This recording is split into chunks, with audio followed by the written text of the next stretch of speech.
오늘 우리에게 주시는 하나님의 말씀은 잠언 25장 1절에서 7절입니다.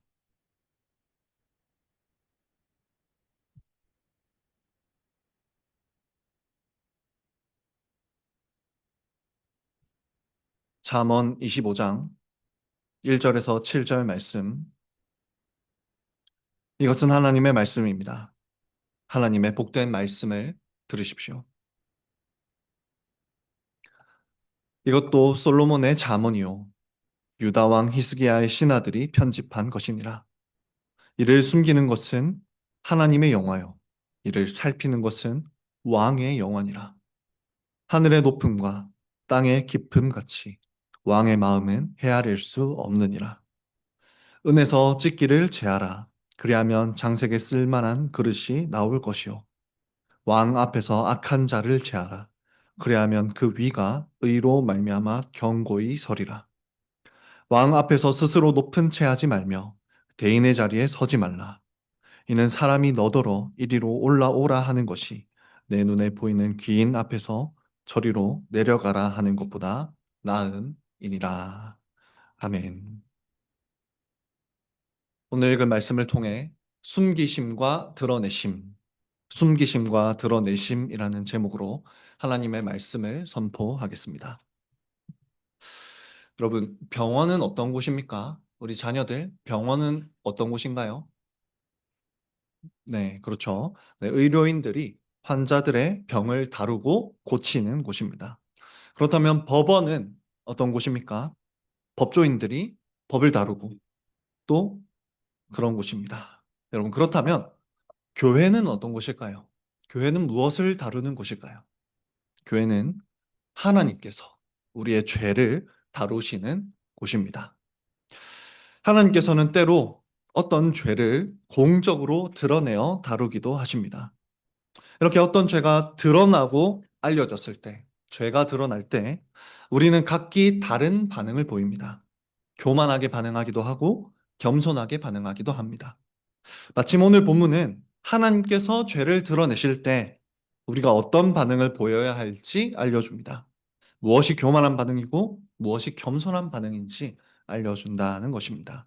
이 말씀을 통해 우리 주위에서 드러난 죄를 마주할 때, 또 숨겨진 죄를 볼 때 우리가 어떻게 반응해야 하는지 교훈받기를 원합니다. 네 가지 교훈으로 살펴보겠습니다. 첫 번째 교훈입니다. 죄를 숨기거나 드러내시는 하나님 앞에서 겸손함이 지혜입니다. 죄를 숨기거나 드러내시는 하나님 앞에서 겸손함이 지혜입니다.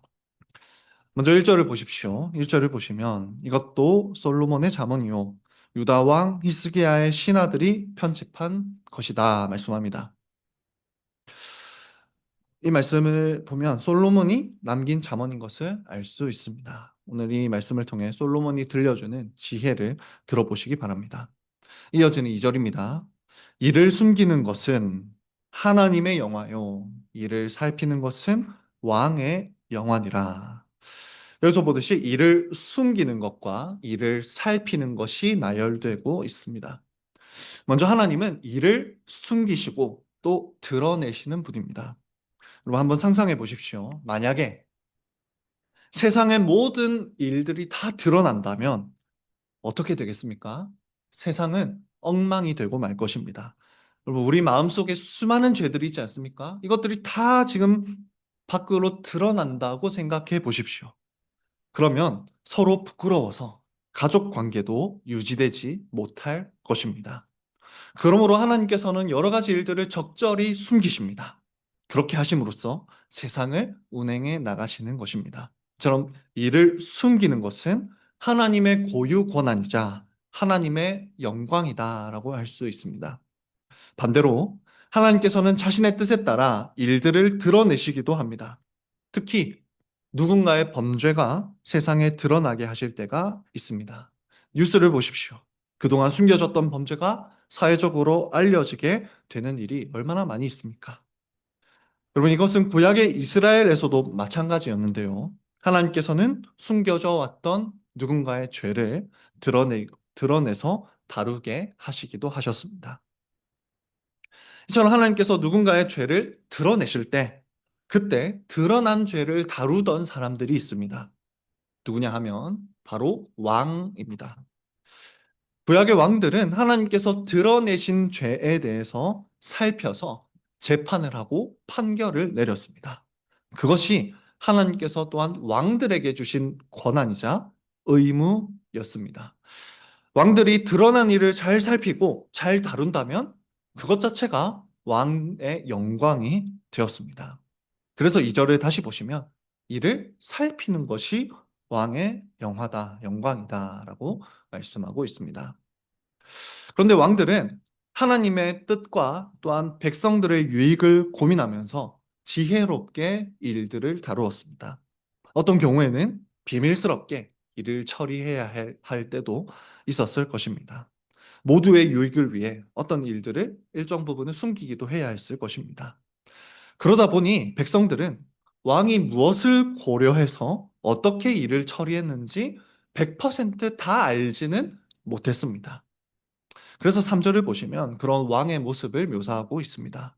하늘의 높음과 땅의 깊음 같이 왕의 마음은 헤아릴 수 없느니라. 왕의 그 마음을 100%다 헤아릴 수는 없다라는 것입니다. 그러나 여러분, 백성들이 다 이해하지는 못했다 할지라도 왕이 하는 일은 분명했습니다. 4절과 5절에는 이제 왕이 하는 두 가지 일을 분명하게 가르칩니다. 먼저 4절을 보시면 은에서 찢기를 제하라 라고 합니다. 그리하면 장색에 쓸만한 그릇이 나올 것이다 말씀하지요. 왕은 이 드러난 일들을 살펴서 드러난 죄들을 살펴서 찢기를 제하는 일을 했습니다. 이것이 무슨 말이냐 하면 여러분 원래 은이었던 그릇 아주 귀한 그릇이죠. 은으로 만들어진 그릇이라 할지라도 무엇인가가 너무 많이 묻으면 그것은 쓸 수 없는 그냥 더러운 그릇일 뿐입니다. 그런 그릇은 깨끗하게 씻어야 다시 쓸 수 있습니다. 마찬가지로 누군가의 죄가 드러났을 때 왕은 그를 책망해야 했습니다. 그래서 만약 그 책망받은 범죄한 사람이 왕의 책망을 듣고 회개한다면 그는 다시 하나님께서 쓰실 만한 아름다운 그릇으로 회복될 수 있었던 것입니다. 이것이 바로 왕이 했던 일, 은에서 찢기를 제거하는 일이었습니다. 즉 왕은 드러난 죄를 재판하고 책망함으로써 참된 성도가 회개하도록 하는 역할을 했다라는 것을 우리는 알 수 있습니다. 그리고 왕이 했던 또 한 가지 일, 왕이 두 가지 일을 했다고 했죠. 또 한 가지 일이 5절에 등장합니다. 왕 앞에서 악한 자를 제하라. 그리하면 그 위가 의로 말미암아 견고히 서리라 합니다. 여러분 평소에는 충성된 신하처럼 보였지만 사실은 악인이었던 사람들도 왕 근처에 숨어 있었습니다. 하나님께서는 그런 악인들의 죄를 드러나게 하기도 하셨습니다. 그때 왕이 아무리 책망해도 회개하지 않는 악인들도 있었거든요. 왕은 이제 그런 드러난 죄를 재판을 통해 심판했고 그런 악인들을 이스라엘에서 제거하는 일을 했습니다. 그리하여 자신의 왕위를 든든히 하고 더 나아가 이스라엘의 참된 왕이 바로 하나님이심을 드러냈던 것입니다. 이것이 이스라엘의 왕이었던 또 한 가지 일입니다. 그러니까 정리하면 왕은 하나님께서 어떤 죄를 드러내실 때 그 죄인을 책망했습니다. 왕의 책망을 들은 죄인들은 각기 다른 반응을 보였거든요. 그때 회개하는 사람은 왕의 책망을 듣고 회개하는 사람은 은그릇과 같은 자로 회복되었습니다. 4절처럼 그렇습니다. 반대로 회개하지 않는 자는 악인으로 드러나 쫓겨났던 것입니다. 핵심은 하나님께서는 이를 숨기시고 또 드러낼 권세와 영광을 가지고 계신다는 것입니다. 그리고 왕은 드러내신 그 일을 살핌으로써 하나님께 영광을 돌리는 일을 했다라는 의미입니다. 이처럼 오늘 본문은 반복해서 이를 숨기시고 이를 드러내시는 하나님을 보여주고 있습니다. 이처럼 오늘 본문의 가르침에 따르면 하나님께서 누군가의 죄를 드러내시기로 작정하고 드러내시면 그는 죄인으로 드러날 것입니다. 그러므로 백성들이 하나님과 왕 앞에서 보여야 할 태도가 무엇이겠습니까? 그 태도는 바로 겸손입니다. 겸손. 6절과 7절을 보십시오. 왕 앞에서 스스로 높은 채 하지 말며 대인의 자리에 서지 말라. 이는 사람이 너더러 이리로 올라오라 하는 것이 내 눈에 보이는 귀인 앞에서 저리로 내려가라 하는 것보다 나음이니라. 이 말씀은 우리의 죄가 언제든지 하나님 앞에서 드러날 수 있음을 기억해야 한다는 것입니다. 내 죄가 세상에 드러나지 않았다고 해서, 다른 사람들 앞에 드러나지 않았다고 해서 내가 다른 누구보다 더 높다는 생각을 가지고 있어서는 안 됩니다.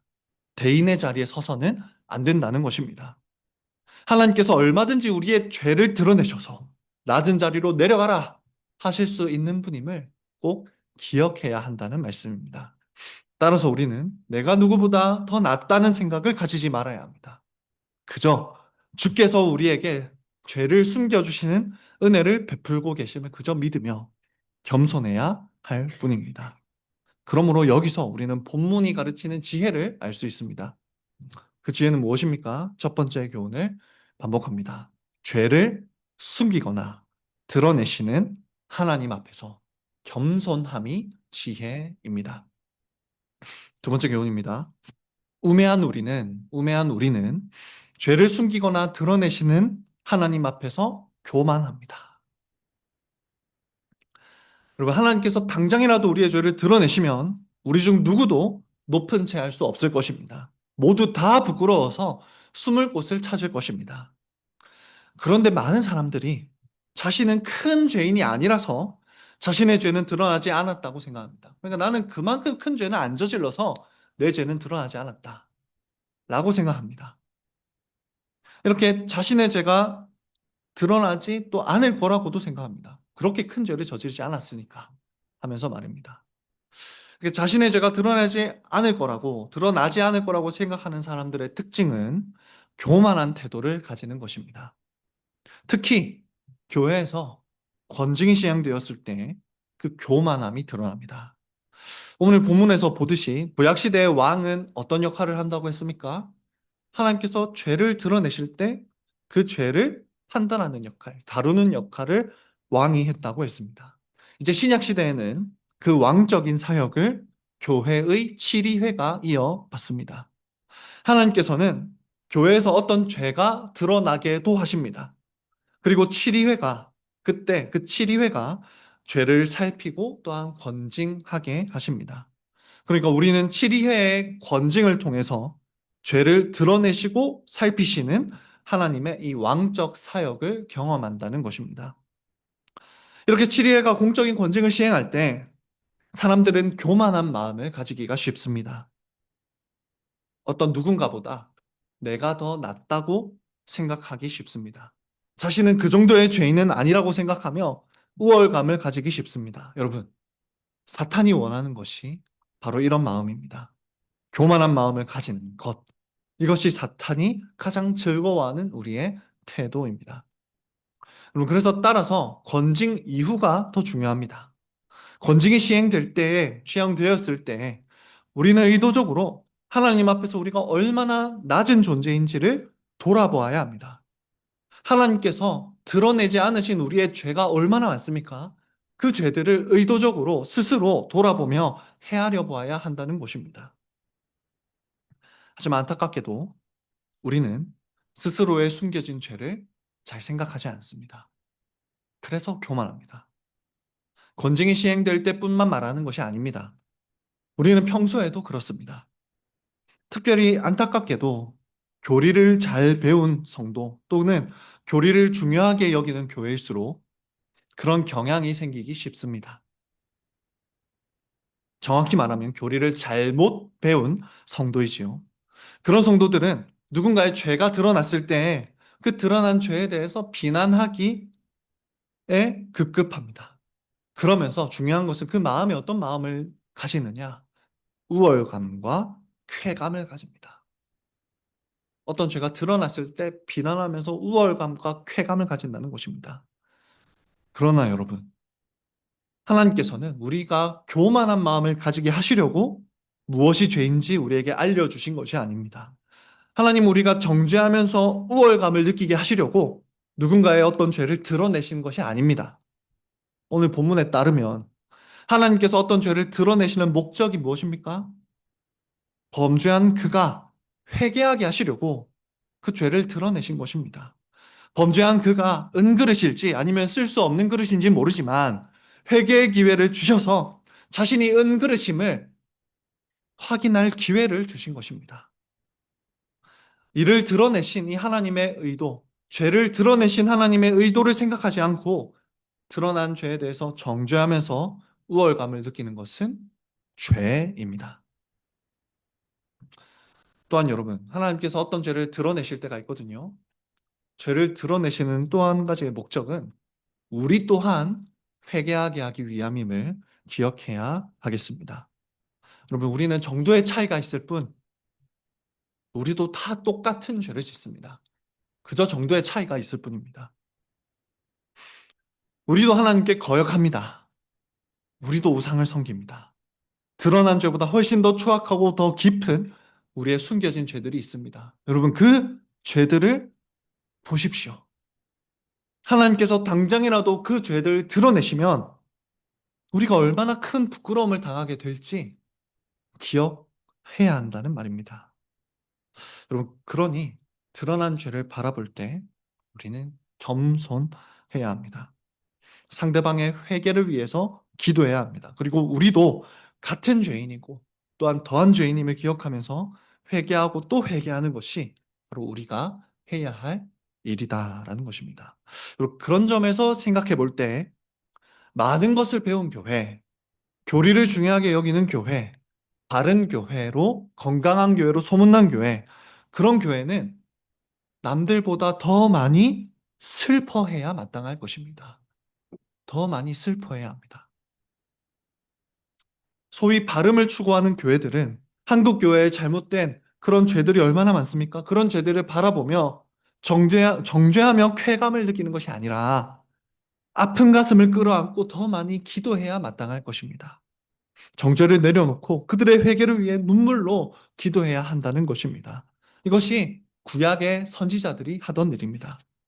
선지자들은 당시에 죄악상을 선포했지만 동시에 그들의 회개를 위해서 울었습니다. 눈물을 흘렸다는 것입니다. 그리고 이제 우리가 바로 그 일을 해야 할 것입니다. 여러분, 이 말씀 앞에서 우리의 모습을 돌아보기를 원합니다. 여러분, 우리는 어떻습니까? 우리는 어떻습니까? 하나님께서 누군가의 죄를 드러내실 때 우리는 어떤 마음입니까? 하나님께서 어떤 교회의 죄를 우리에게 보이게 하실 때 우리는 더 많이 슬퍼합니까? 더 많이 기도합니까? 아니면 그저 저 교회보다 우리가 낫지, 우월감을 느끼면서 쾌감을 느끼고 있는 건 아닙니까? 내가 저 사람보다, 우리가 저 교회보다 더 낫다는 교만한 생각에 빠져 있는 것은 아닙니까? 물론 오해하지는 마십시오. 우리 교회가 좋은 교회이기에 자부심을 느낄 수 있습니다. 저 개인적으로는 저는 우리 교회가 좋은 교회이기에 저는 우리 교회 목사로서 정말 큰 자부심을 가지고 있습니다. 그러나 여기서 말씀드리는 것은 자부심만 느끼면 안 된다는 것입니다. 다른 드러난 죄를 보고 그 죄를 끌어안고 가슴 아파하는 슬픔이 우리에게 있어야 한다는 것입니다. 우리가 공교회를 믿는다고 고백하지 않습니까? 다른 교회들의 그 죄를 바라보고 슬퍼하는 마음이 있어야 합니다.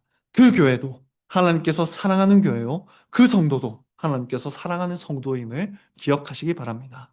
여러분, 하나님이 우리의 죄를 드러내기도 하고 숨기기도 하시는 분임을 기억하십시오. 믿으십시오.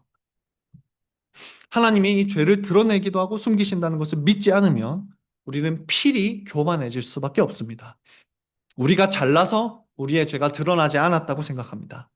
상대방과 나의 회개를 위해 슬픈 마음으로 기도하지 않게 됩니다. 언제요? 하나님이 죄를 드러내기도 하고 숨기시는 분이라는 걸 믿지 않으면 그렇게 된다는 것입니다. 그러니 여기서 이 말씀을 통해 우리의 모습을 비추어 보기를 원합니다. 두 번째 교훈을 반복합니다. 우매한 우리는 죄를 숨기거나 드러내시는 하나님 앞에서 교만합니다. 세 번째 교훈입니다. 예수님은 숨겨진 죄를 드러내시며 드러난 죄를 숨겨주시는 분입니다. 예수님은 숨겨진 죄를 드러내시며 드러난 죄를 숨겨주시는 분입니다. 여러분, 우리는 너무나 교만합니다. 이 말씀에 따르면 우리는 너무나 교만합니다. 이런 교만한 우리에게 찾아오셔서 겸손을 가르쳐 주신 분이 있습니다. 바로 예수 그리스도이십니다. 여러분, 예수님은 어떻게 겸손을 가르쳐 주셨습니까? 예수님은 두 가지 방법으로 겸손을 가르치셨습니다. 먼저 예수님은 숨겨진 죄를 드러내시며 겸손을 가르쳐 주셨습니다.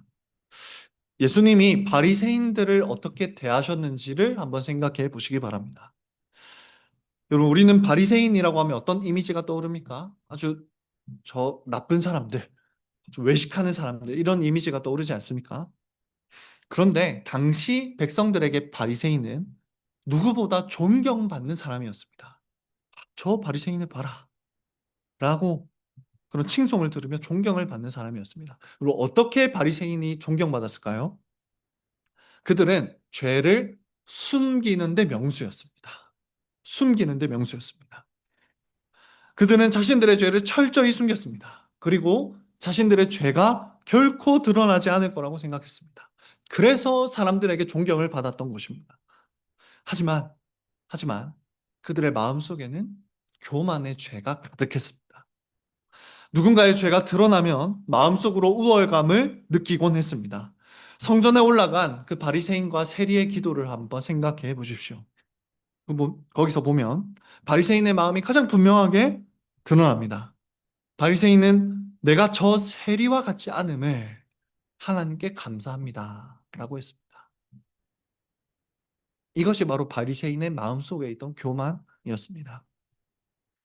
당시 백성들은 이 바리새인들이 마음속으로 그런 마음을 품는지 몰랐겠지요. 반면에 예수님은 참 하나님이셨습니다. 그래서 하나님이시기에 그들의 마음속에 있는 죄까지도 다 꿰뚫어 볼 수 있으셨습니다. 그래서 예수님은 바리새인을 향해 뭐라고 말씀하셨습니까?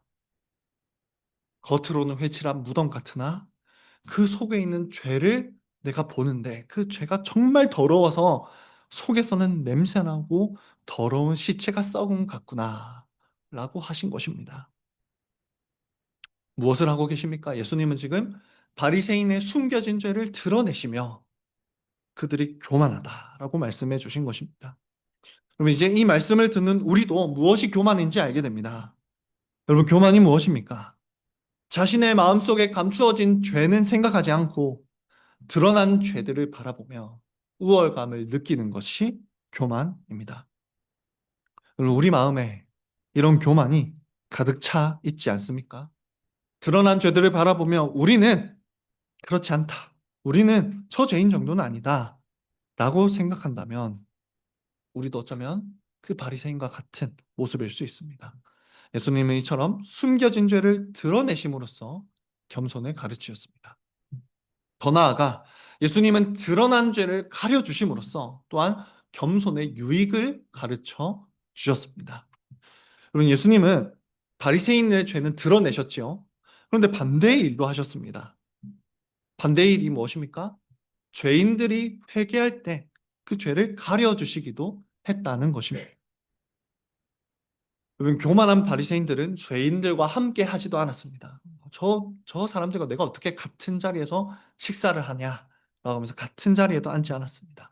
그러나 예수님은 오히려 죄인들과 함께 하셨습니다.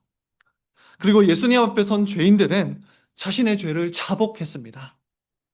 자신들의 드러난 죄에 대해서 고백했습니다. 제가 세리입니다. 제가 사람들에게 속여 빼앗았습니다. 제가 창녀입니다. 제가 몸을 팔았습니다. 드러난 죄를 고백했습니다. 그리고 그 죄에 대해서 고백하고 죄값을 치르겠다라고도 말했습니다. 이처럼 죄인들이 예수님 앞에서 참되게 회개할 때 예수님이 어떤 반응을 보이셨는지 기억해 보시기 바랍니다. 여러분, 예수님은 그들의 죄가 사해졌다, 사해졌다고 하셨습니다. 하나님께서 더 이상 그들을 부끄러운 죄인으로 보지 않으신다 라고 말씀해 주셨습니다. 그러니까 예수님은 죄가 드러났다 할지라도 겸손하게 회개하는 그 죄인들의 죄인들에게 너희가 더 이상 부끄러움을 당하지 않는다 라고 말씀해 주시며 그들의 부끄러움을 가려주셨던 것입니다. 이것이 예수님이 가르치신 겸손한 회개의 유익입니다. 정리하면 예수님은 교만하게 사는 자들의 죄를 드러내셨습니다. 그래서 그들을 부끄럽게 하셨습니다. 반대로 겸손하게 회개하는 자들의 그 부끄러운 죄를 가려 주셨습니다. 이렇게 하심으로써 교만한 자들에게 겸손을 가르치셨고 겸손한 자들에게 겸손의 유익을 가르쳐 주셨습니다. 이것이 우리가 살펴본 세 번째 교훈입니다. 예수님은 숨겨진 죄를 드러내시며 드러난 죄를 숨겨주시는 분입니다. 여러분, 그렇다면 마지막 네 번째 교훈입니다. 이 말씀 앞에서 우리는 어떻게 해야 되겠습니까? 우리는 네 번째 교훈입니다. 예수님이 죄를 드러내시고 숨기시는 분임을 믿어야 합니다. 예수님이 죄를 드러내기도 하고 숨기시는 분임을 믿어야 합니다. 여러분, 우리가 어떻게 해야 교만에서 벗어날 수 있습니까? 어떻게 해야 겸손히 회개할 수 있습니까? 간단합니다. 간단합니다. 이것이 핵심입니다. 죄를 드러내시고 숨기시는 예수님을 정말로 믿으면 됩니다. 정말로 믿으면 됩니다. 그리고 오늘 본문에 따르면 우리는 왜 교만합니까? 하나님이 우리의 죄를 드러내고 숨기시는 분임을 믿지 않아서입니다. 내가 잘나서 내 죄가 드러나지 않았다고 생각하기 때문에 우리가 교만한 것입니다. 하나님이 언제라도 내 죄를 드러내실 수 있다고 믿으면 겸손하게 되는 것입니다.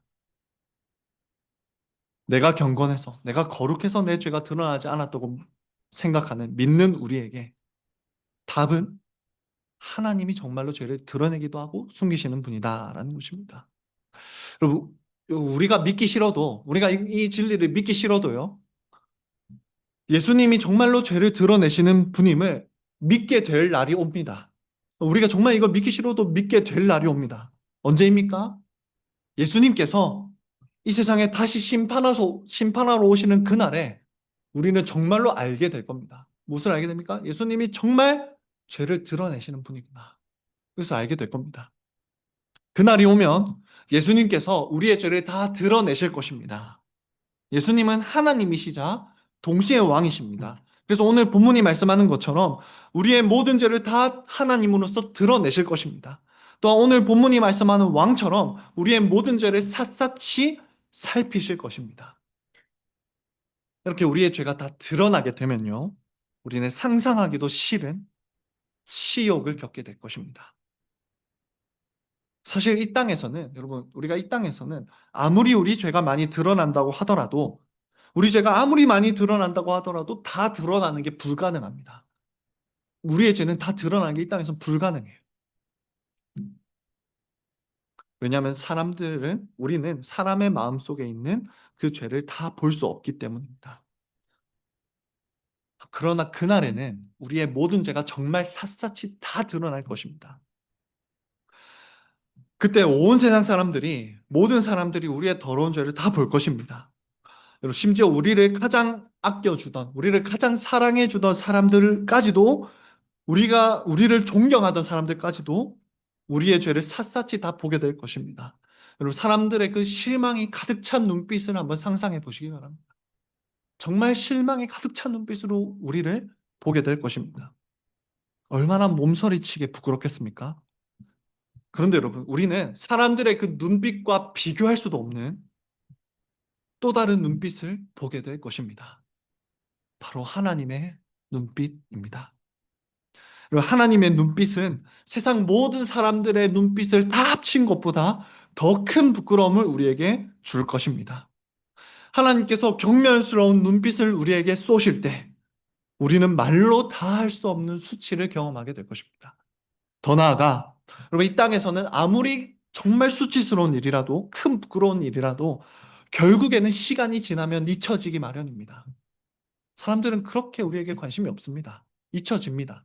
그러나 마지막 날에 경험할 그 수치스러움은 시간이 간다고 해도 작아지지 않을 것입니다. 영원히 그 수치가 계속 느껴질 것입니다.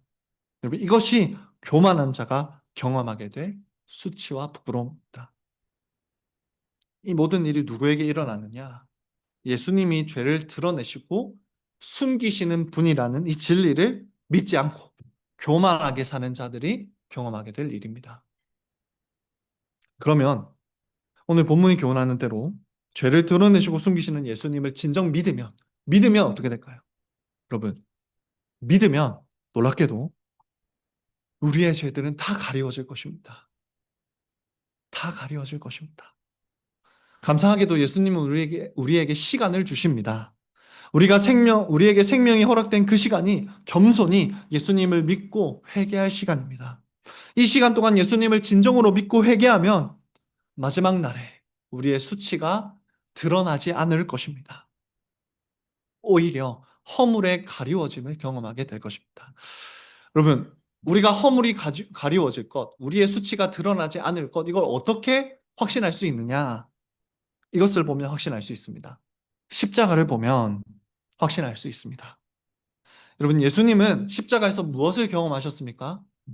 고통만 경험하신 것이 아닙니다. 예수님은 십자가에서 사람들의 경멸스러운 눈빛도 경험하셨습니다. 수치를 경험하셨다는 것입니다. 심지어 더 나아가 그 무엇과도 비교할 수 없는 하나님의 경멸스러운 눈빛, 하나님의 경멸스러운 눈빛까지도 경험하셨습니다. 그런데 여러분, 예수님은 눈꽃만큼의 죄도 없으신 분이거든요. 수치를 당해야 할 아무 이유가 없으신 분입니다.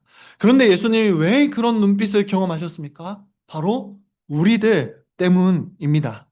예수님께서 우리가 수치를 당하게 하지 않으시려고, 우리가 그날에 부끄러움을 당하지 않게 하시려고 우리 대신 그 모든 수치를 다 경험하신 것입니다. 말하자면 예수님은 자신 안에 우리를 꽁꽁 싸매실 것입니다. 우리가 조금도 부끄러움을 당하지 않도록 우리를 완벽하게 가려주실 것입니다. 심지어 하나님도 우리의 부끄러운 것들을 찾을 수 없을 만큼, 하나님의 눈빛으로도 우리의 부끄러운 죄를 찾을 수 없을 만큼 우리를 완벽하게 가려주실 것입니다. 그래서 우리는 영원히 찬송하게 되는 것입니다. 우리의 모든 죄를 다 가리워 주신 그 예수님의 은혜를 찬송하게 될 것입니다. 예수님을 보내주셔서 우리의 수치를 가리시고 우리를 용서해 주신 하나님께 감사의 찬미를 드리게 될 것입니다. 여러분, 그날에는 우리는 서로를 바라보면서 모든 수치를 가려주신 그 예수님을 함께 찬송하게 될 것입니다. 여러분, 이 땅에서 우리가 어떤 죄를 지었고 심지어 서로에게 어떤 죄가 드러날 수도 있을 것입니다. 저의 죄가 여러분에게 드러날 수도 있겠지요. 그러나 그날에는 그것이 서로에게 문제가 되지 않을 것입니다. 왜냐하면 예수님께서 다 가려주실 것이기 때문입니다. 이것이 얼마나 큰 소망인지 모릅니다. 여러분, 저도 생각해보면 어떤 사건들을 생각하고 누구와 있었던 사건들을 생각해보면 정말 부끄러운 그런 사건들이 있습니다. 다시 만나게 되면 정말 부끄러울 것 같은 그런 사람들이 있습니다. 그러나 그날에 다시 만나게 된다면 서로 부끄럽지 않을 것입니다.